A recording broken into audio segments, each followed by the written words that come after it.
Amerika Serikat mengklaim menghentikan serangannya sementara ke Iran. Presiden Donald Trump menyebut Iran memohon pembatalan serangan tersebut, saudara. Namun Presiden Iran Pezeshkian justru menegaskan negaranya kebal terhadap tekanan maksimum dari Amerika Serikat. Untuk membedah apa yang sebenarnya terjadi di balik meja perundingan ini, kita bahas bersama dengan pengamat militer dari CIDE, Mas Anton Ali Abbas yang telah bergabung bersama kami di Kompas Petang. Selamat petang, Mas Anton. Selamat petang, Mas Yaser. Kita sering mendengar lontaran ataupun klaim-klaim yang disampaikan oleh Donald Trump gitu. Tapi kali ini Trump mengklaim bahwa Iran yang memohon agar serangan ini dibatalkan. Menurut Anda, apakah ini bagian dari strategi atau hanya sekedar gertakan politik Trump saja? Ya, terima kasih Mas Yaser. Pertama memang kita harus cermati dan lihat dengan skeptis apa yang disampaikan oleh Trump. Kenapa? Karena memang ini adalah langgamnya Trump gitu. Trump ini memang kalau orang seringkali bilangnya nggak bisa dipercaya karena omongannya kemudian nggak terjadi. Ada pattern yang kemudian kita bisa lihat sebelumnya. Pada bulan April misalnya Trump berjanji akan menghancurkan peradaban Iran. Kemudian justru 48 jam kemudian dia menerapkan gencatan senjata. Itu satu. Kedua, pada bulan Mei dan Juni dia sudah bilang bahwa ini kesepakatan damai sudah dikunci, sudah oke. Tapi kenyataannya apa? Nggak terjadi. Bahkan di bulan Juni justru perang terjadi di bulan Juli gitu. Jadi apa yang kita bisa lihat bahwa ya kali ini ya udah tunggu aja lah. Nanti bisa jadi ntar bisa belok lagi. Kenapa demikian? Karena Trump memang lagi mencari cara bagaimana dia harus keluar dari perang ini. Ini yang membuat dia rumit. Kenapa? Karena apalagi kalau kita baca laporan dari Washington Post misalnya, hubungan antara dia dengan Pete Hegseth, Menteri Perangnya ini lagi nggak harmonis. Terkait apa? Terkait stok peluru ini, straight missile ini. Jadi kita bisa lihat bagaimana posisi Amerika kali ini itu tidak diuntungkan. Itu jadi jadi Trump dalam hal ini, dia memang mencoba untuk mengendalikan retorika. Sementara Iran dalam hal lain dia mencoba mengendalikan narasi. Itulah kenapa yang ditunjukkan oleh dari pihak Iran ketika Amerika bersuara apa, gak lama kemudian Iran akan bersuara untuk mementahkan itu. Ini jadi memang harus kita lihat, harus kita cermati bahwa ya di satu sisi aksi saling tekan gitu ya, aksi saling bluffing ini memang dilakukan oleh dua pihak. Tapi di sisi lain, tapi di sisi lain bahwa realnya kayak apa ya ini bahwa ada upaya negosiasi yang dilakukan secara tidak langsung, misalnya lewat Oman, lewat mediator-mediator yang lain, iya menukar ide, bagaimana kemudian mereka mencari ya jalan keluar untuk sementara, tapi di sisi lain kalau untuk bertemu secara langsung gitu ya seperti sebelumnya gitu, ini kayaknya lebih sulit. Apalagi tenggat deadline ini kan sudah makin mendekati. Ini tanggal 16 Agustus ya, Bas Yaser ya.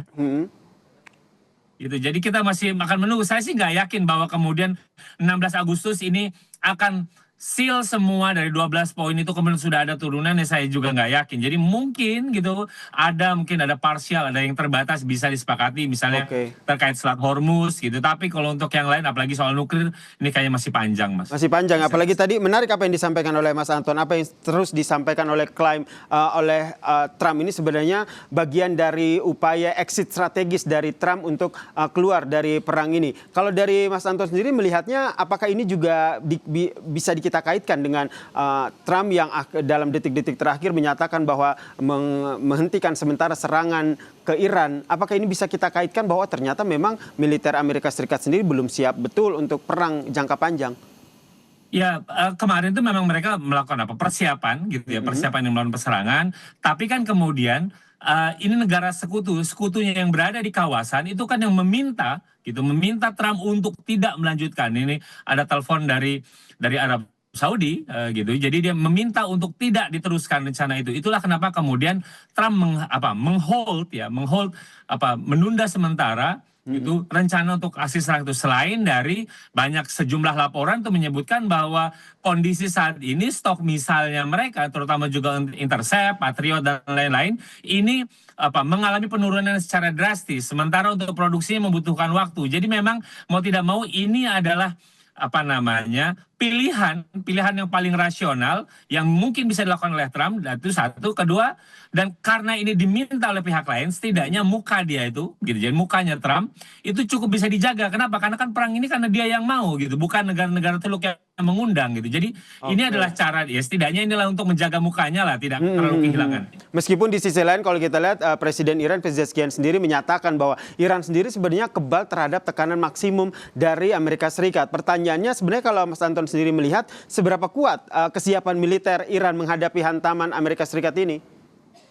Nah, ini justru yang menarik bahwa jeda gitu. Jadi ada pause yang selama ini terjadi itu ternyata digunakan oleh Iran itu untuk mengkonsolidasikan kekuatannya. Bahkan misalnya untuk produksi munisi lalu drone itu dianggap itu jauh lebih banyak dilakukan pada jeda ini, sehingga ada improvement ketika kita bicara tentang serangan, dan itu telah ditunjukkan oleh Iran. Bahkan Iran terakhir ketika melakukan serangan ke Yordan kan itu bukan dalam konteks serangan balasan, tapi dia melakukan serangan pendahuluan. Ini yang menjadi menarik, bahwa Iran kemudian kali ini itu jauh lebih pede untuk menantang Amerika Serikat. Jadi padahal kita tahu pada awalnya Iran itu kan posisinya kecil, posisinya lemah, Amerika yang kuat. Tapi kali ini kerentanan di kawasan itu ternyata menjadi faktor penentu yang juga ikut meningkatkan posisi tawarnya Iran, Mas Yasser. Karena kalau kita lihat di daerah kawasan ini, kalau Iran juga punya proksi begitu, karena Houthi juga terus melancarkan serangan.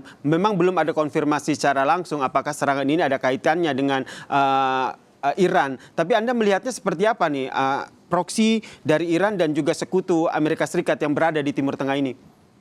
Ya, pertama memang kalau cerita Houthi, bahwa Houthi dengan Iran itu punya hubungan, iya, satu. Kedua, tapi dalam konteks ini, itu Houthi gitu ya, serangan yang dilakukan Houthi itu cenderung gitu ya, mencoba ingin digambarkan independen. Dan Iran sendiri memang juga terkesan menerapkan prinsip plausible deniability. Jadi dia mau bisa cuci tangan. Houthi saya gitu. Oke. Jadi walaupun itu persenjataan Houthi itu banyak disuplai oleh Iran, tapi Iran merasa bahwa ini adalah perperangan yang berbeda, karena dari awal yang kita maksudkan waktu itu penghentian semua front itu kan lebih banyak pada isu Lebanon. Beda dengan Houthi, apalagi Houthi dengan Arab Saudi, kan ini Arab Saudi yang memancing duluan gitu. Jadi ini memang sejauh ini ketika tentang Houthi ini bisa jadi kemudian kalaupun nanti MOU Burgenstock ini bisa berlanjut, tapi cerita tentang Houthi versus Arab Saudi ini adalah episode yang terpisah, Mas Yasser. Oke, ini yang betul-betul harus kita cermati ya, bagaimana perang dan juga eskalasi yang terjadi di Timur Tengah. Saya kembali ke berbicara soal negosiasi. Trump terakhir bilang bahwa hasil negosiasi akan keluar dalam dua hari ke depan, 48 jam. Kalau bacaan Anda, hemat Anda, apakah tenggat waktu ini nyata betul atau hanya taktik dari Amerika Serikat, terutama Trump, untuk kembali lagi mencari exit strategis baru dari perang ini? Kalau dari informasi dan laporan yang saya baca, sejauh ini yang ada progres adalah negosiasi Iran dengan Oman terkait Terkait Selat Hormuz Hormuz ya. gitu. Jadi bagaimana mereka ingin membangun koridor tengah. Jadi ini yang sejauh ini yang ada ada kemajuan, ada progres. Walaupun juga misalnya mediator yang lain, Pakistan, Qatar juga ikut mendorong dari 12 poin ini, apakah ada lagi poin-poin yang lain. Karena saya pikir gitu ya, dugaan saya sejauh ini, satu, Hormuz mungkin itu bisa kita seal. Yang di sisi lain tentu saja Iran akan menuntut kompensasinya ada yang bisa dilakukan. Dalam hal ini adalah unfreezing aset. Jadi saya pikir ini, kalau misalnya Amerika tidak ingin mencabut sanksi, ya mungkin unfreezing aset ini yang mungkin bisa dilakukan, bisa ditawarkan oleh misalnya, karena itu kan dikuasai oleh Qatar misalnya. Jadi mungkin Qatar nanti bisa menyicil 2 miliar US dollar kah itu yang mau dicairkan dan lain-lain. Karena kayak kelihatannya Iran kalau dalam posisi kali ini, Iran bisa bersikeras bahwa harus ada 2 paket. Jadi ada 1 paket kompensasi, karena ini adalah saya sudah lakukan buka jalurnya, maka tentu akan dia menuntut reward. Salah satu reward yang mungkin dia minta adalah unfreezing aset, Mas. Jadi mungkin 2 itu. Jadi yang pertama mungkin ya adalah Selat Hormuz, tapi yang kedua adalah saya pikir adalah terkait reward. Jadi Iran tentu saja akan menuntut adanya reward, karena karena Selat Hormuz kemudian dibuka, Mas Yassin. Kalau menurut Anda, Donald Trump sendiri akan mengambil langkah apa setelah melihat Iran dan juga Oman yang saat ini juga tengah melakukan negosiasi terkait dengan Selat Hormuz? Saya pikir Oman sekalipun dia bernegosiasi dengan Iran itu juga tidak lepas dari dia juga ingin menyampaikan pesan-pesan yang dari Amerika Serikat. Kenapa? Karena Oman dan hubungan Amerika Serikat juga cukup baik gitu. Jadi memang ada banyak pihak yang mencoba untuk menjebatani dan membawa pesan dari Amerika Serikat. Saya pikir negosiasi ini juga tidak lepas gitu ya, tidak 100% jauh dari pengaruh Amerika Serikat. Saya pikir ada pengaruh Amerika Serikat. Walaupun kemudian misalnya nanti posisi peliknya adalah ini kan jedanya kan sampai 60 hari ya, gratisnya nih, ngomong tentang gratis. Apakah kemudian per 17 atau 18 Agustus kemudian ada kena tarif gitu misalnya 5%, 10% gitu ataupun berapa itu akan mulai dilakukan atau tidak. Nah, ini kan juga tentu saja akan menjadi negosiasi yang alot gitu. Ini yang saya pikir akan menjadi menarik nanti untuk kita lihat apalagi mendekati deadline tanggal 16 Agustus 16 17 ya 16 atau 17 Agustus nanti ya, ini yang masih kita nantikan. Sebenarnya langkah apa ya akhirnya diambil oleh Donald Trump dan juga respon dari Iran terkait dengan eskalasi yang terjadi di Timur Tengah. Terima kasih Mas Anton Ali Abbas telah berbagi perspektifnya di Kompas Petang. Salam sehat.